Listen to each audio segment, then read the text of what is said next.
Hello बच्चों, welcome to Mohini magic math. आज हम लोग क्लास 8 की एक्सरसाइज 3.2 का क्वेश्चन नंबर 5 करेंगे। चलिए, जो 5 एंड 6 दोनों करेंगे। तो चलिए स्टार्ट करते हैं। Is it possible to have a regular polygon with measure to of each exterior angle as 22 degree. तो कोई भी पॉलीगन है, उसका जो एक्सटीरियर एंगल मतलब बाहर का जो एंगल है वो क्या 22 डिग्री पॉसिबल है? ऐसा कोई एंगल बन सकता है जिसका बाहर का एंगल 22 डिग्री हो?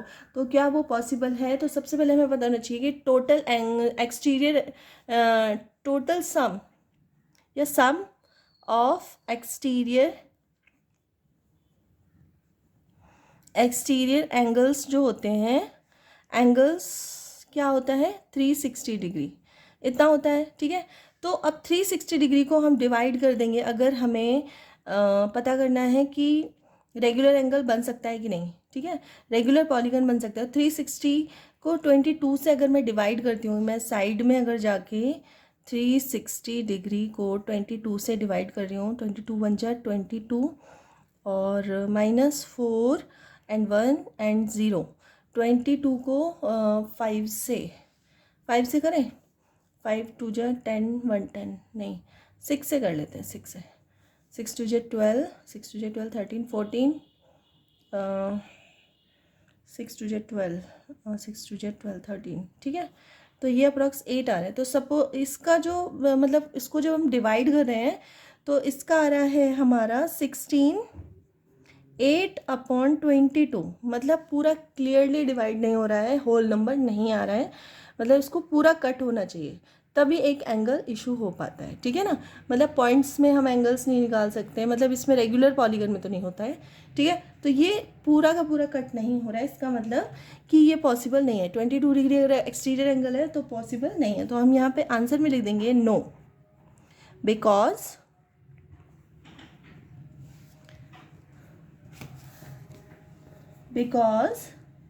22 degree is not a divisor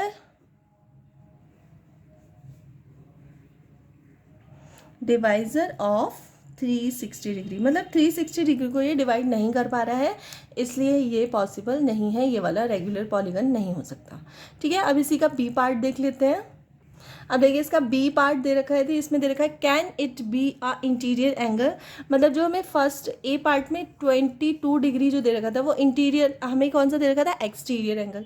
इसमें बोल रखा है कि उसी 20 डिग्री को 22 डिग्री को अगर हम इंटीरियर एंगल में कन्वर्ट कर दें तो क्या रेगुलर पॉलीगन बन सकता है। तो सपोज एक मैं शेप ले लेती हूँ, कुछ भी इस टाइप से ही ले लेती हूँ। सपोज चलो मैं इस टाइप से ले लेती हूँ, ये मेरी एक शेप है। ठीक है ना, ये शेप है हमारी एक रेगुलर पॉलीगन, मैंने मान लिया, वैसे है नहीं है। तो इसका जो इन्होंने बोला है कि इंटीरियर एंगल आप 22 डिग्री लीजिए। तो इंटीरियर एंगल सपोज मैंने 22 डिग्री लिया, तो इसका जो एक्सटीरियर एंगल है वो कितना होगा?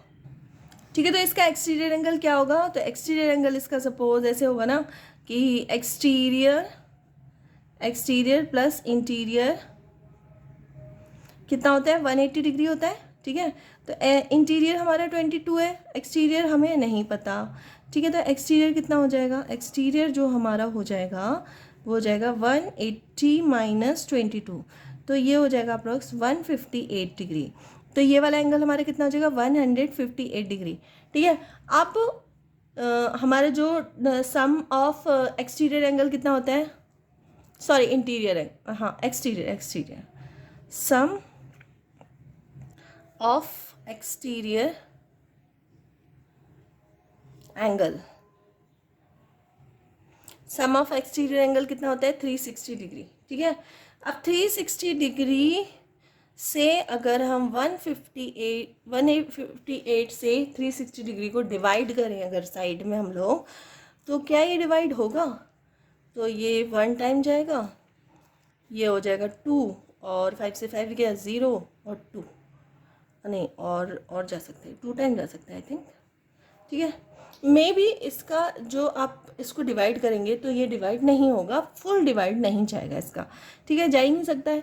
ठीक है, तो ये डिवाइड नहीं जाएगा, इसका मतलब ये भी पॉसिबल नहीं है। तो यहाँ भी हम आंसर में लिख देंगे यहाँ पे नो। क्यों नहीं है? Because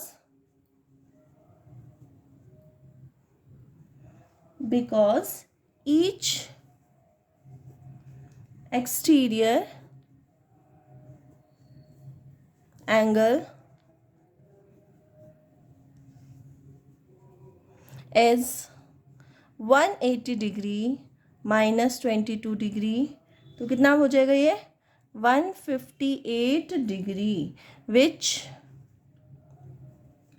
is not a divisor of 360 degree. 360 degree का डिवाइज़र नहीं है 158 डिग्री, तो इसलिए ये पॉसिबल नहीं है। ठीक है, चलिए 6 क्वेश्चन कर लेते हैं इसका। देखिए क्वेश्चन नंबर 6 में दे रखा है what is the minimum interior angle possible for a regular polygon and why. तो मिनिमम इंटीरियर एंगल पॉसिबल, तो मिनिमम इंटीरियर एंगल कम से कम 3 एंगल्स पॉसिबल होते हैं। 3 एंगल्स तो मिनिमम होते ही हैं, तो इस तरह से ये होता है। इससे मतलब 3 साइड्स तो यूज़ होंगी, 3 एंगल तो कम से कम चाहिए, इससे 2 एंगल तो हो ही नहीं सकता, 1 एंगल तो होता ही नहीं है, तो 3 एंगल मिनिमम होता है। और ये एक रेगुलर पॉलीगन, तो रेगुलर पॉलीगन जो होता है वो कौन सा होता है, वो होता है इक्विलेटरल ट्रायंगल, है ना, क्योंकि इसमें क्या होता है 60 डिग्री, ये भी 60 डिग्री का होता है और ये भी 60 डिग्री का होता है। तो ये कौन सा, साइड्स भी इक्वल हैं, 3 साइड्स इक्वल हैं और तीनों साइड्स के क्या है, एंगल्स भी इक्वल हैं। तो कौन सा वाला हो जाएगा ये, तो ये हो जाएगा आंसर में कि the equilateral triangle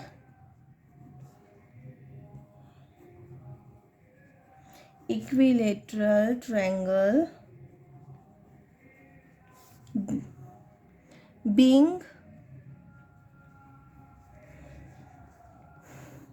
a regular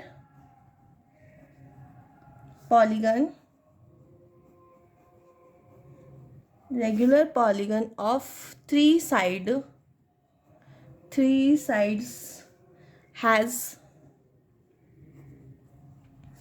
has the least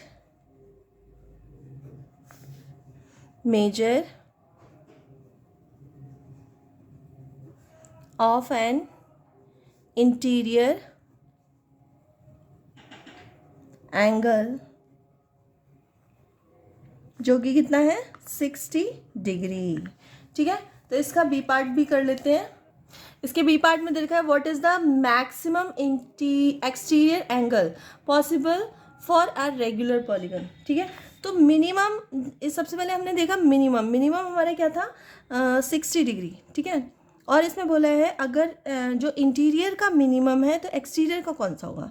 देखिए ये मिनिमम है, ठीक है, अब इसी को अगर मैं एक्सटीरियर की बात करूँ तो ये वाला इसका एक्सटीरियर, मतलब ये मिनिमम है तो ये वाला कितना होगा, अगर ये 60 है तो ये कितना होगा 120 डिग्री होगा, 120 डिग्री हुआ एक्सटीरियर। तो maximum exterior angle possible for a regular polygon वैसे तो बहुत सारे हो सकते हैं, लेकिन यहाँ बात हो रही है रेगुलर पॉलीगन। तो रेगुलर पॉलीगन सबसे जो मिनिमम होता है वो इक्विलेटरल ट्रायंगल होता है, और उसका एंगल कितना होता है, इंटीरियर 60 डिग्री होता है, एक्सटीरियर एंगल कितना होता है 120 डिग्री होता है। ठीक है, तो यहाँ पे हम लोग आंसर में लिखेंगे कि 120 डिग्री जो हो जाएगा वो मैक्सिमम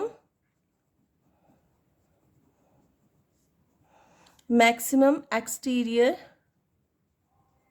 एंगल। ठीक है, क्यों, क्योंकि by a we can see that the greatest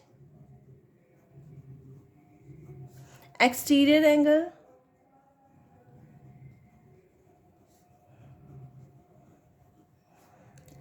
is 120 degree. ठीक है, तो इस तरह से आपका क्वेश्चन नंबर 6 भी कंप्लीट हो चुका है। अगर वीडियो थोड़ी सी भी हेल्पफुल लगे तो प्लीज़ वीडियो को लाइक कर देना, चैनल पर नए हो तो सब्सक्राइब कर लेना और अपने फ्रेंड सर्कल में शेयर कर देना। मिलते हैं नेक्स्ट वीडियो में, तब तक के लिए बाय।